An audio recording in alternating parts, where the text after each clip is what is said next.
Recently, I had a job for the first time in my life. I was a front worker at a restaurant, and I went in there for a couple of reasons. The first reason being I wanted to learn how to deal with people better, right? More experience with different types of people. Two, because I wanted to see if it was really true that restaurant workers have it harder than a lot of other jobs. Like, see if it was more stressful, see if I could handle that stress. And three, it was a free job. Four, I wanted money. Money's a big part of it. Hold up 1 second. There's something in the camera. Hey, sorry, the audio on this video is kind of butt. So I'm just going to be talking to you guys about what this video is actually about. So this video is just about good communication, which it says in the title. But I'm going to be explaining it through an experience that I had at a workplace. So yeah, that's pretty much why I'm talking about work in the beginning of the video. I'm using it as an example to teach why good communication is important. So yeah.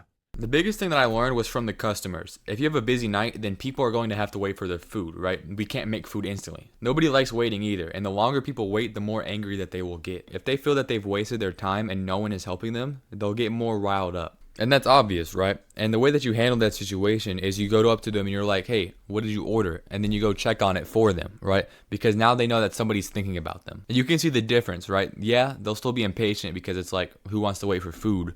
But you can see that they're noticeably more respectful. And if you can communicate with them that you're trying to help them, then they'll respond in a good, positive way. If you never say anything to them, if you never check up on them, then they'll feel like they're left in the dark. And they don't know if anybody's trying to help them. They don't even know if anybody's thinking about them. They see no progress, right? And that's why leaving people in the dark is one of the worst things you can do. They have no other choice than to feel like nobody's thinking about them. And I'm talking from an actual example. It was I think it was a Wednesday, it might have been Thursday when I was working. I was still training. And I had to shadow my trainer Z. We're just going to call him that. It's not his name. I just don't want to say names, right? So my trainer Z, I had to shadow him. And that means I don't have much freedom. I can't do stuff by myself. So I'm just walking around with Z. And I noticed his table, right? They haven't been talked to.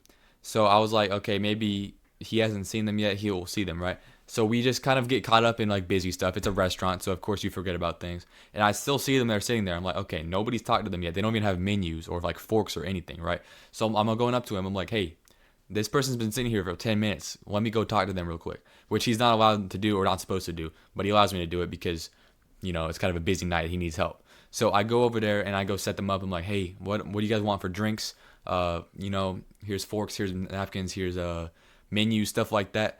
And I went to go get their drinks, right? I come back and they're gone. Okay, the table's empty. Nobody's there anymore. And Z's holding on for hope. He's like, hey, maybe they're just both in the bathroom. It was two elderly people, a man and a woman.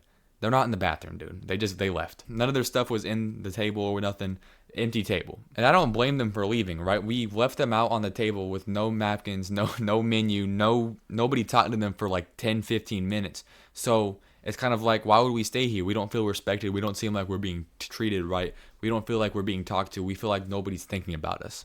So of course they would leave. They felt like their time was being wasted because it was, and they felt like nobody was acknowledging them, and that's why they left. That's why communication is so important. That's why good communication is important. Because if you talk to somebody, if you make them feel known, if you make them feel like people are thinking about them, they're more likely to be warm towards you, even in a situation where it's like they have to wait a lot of time.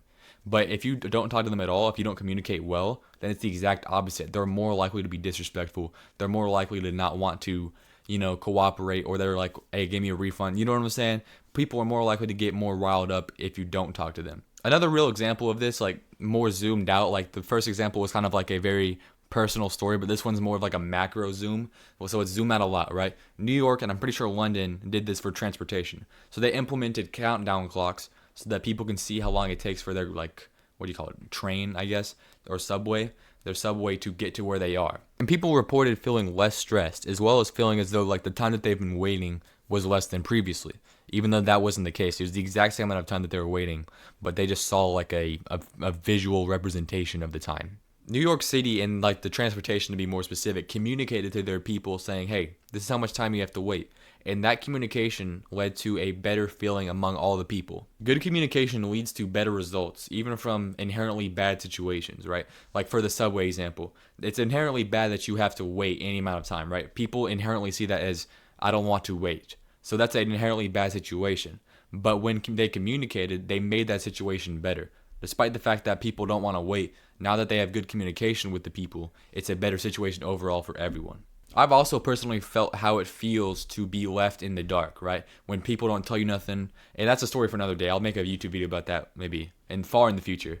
But when I tell you good communication is crucial, it's not just because I've worked at a restaurant for 1 week and then I can tell you, oh, you need to do this. It's also as somebody who's been left in the dark. So when I'm saying this from both perspectives because I know if I was treated better, then I would have been able to have a better situation. So this isn't just one-sided. I know both sides of this coin. So whether you're a person talking to somebody else, just another person, if you're an employee talking to a customer, or if you're an employer talking to an employee, that's also important that you have good communication. Because if you don't have good communication, then it's worse for all parties, especially the one that's being left in the dark. Pretty much good communication ends up with making a better situation for everybody. So make sure you practice good communication. Don't leave people in the dark. Make sure people are informed. And if it's a bad situation, just let people know what's going on. Because if you leave them in the dark, it makes the situation worse for them, especially them, but also for you. That's all I have. If you'd like to learn how to be saved, I have a video over here.